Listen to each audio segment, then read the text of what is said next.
ତମେ ଆବେ ଚାକିରି ଦେବି ମୁଇଁ ତମ ମାନଙ୍କୁ ତମେ କଣ ଚାକିରି ଦବ ବେ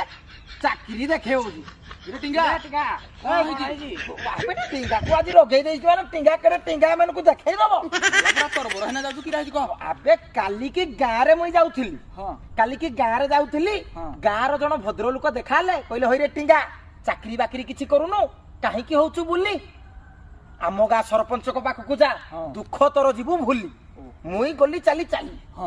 ଗଲି ଚାଲି ଚାଲି ଦୂରରୁ ଦେଖିକି ସରପଞ୍ଚ ବାବୁକୁ କହିଲି ସରପଞ୍ଚ ବାବୁ ଏଇଠି ଜୁହାରେ କଲି କହିଲି ଗ୍ରାଜୁଏଟ କରିଛି ପାସ୍ ହେଇଛି ଚାକିରି ଖଣ୍ଡିଏ କରିବି ବୋଲି ସରପଞ୍ଚ ବାବୁ କହିଲେ ଆରେ ତୁ ଏତେ ପାଠ ପଢିଛୁ ମାନେ ଭାବିନେ ତତେ ଚାକିରି ଖଣ୍ଡିଏ ଦେଲି ଏତେ ପାଠ ପଢିଛୁ ମାନେ ଭାବିନେ ତତେ ଚାକିରି ଖଣ୍ଡିଏ ଦେଲି ତୁ ଖାଲି ମତେ କହ ତୁ ବସ ରେ ରହିବୁ କଣ୍ଡକ୍ଟର ନା ଷ୍ଟେସନ ରେ ରହିବୁ କୁଲି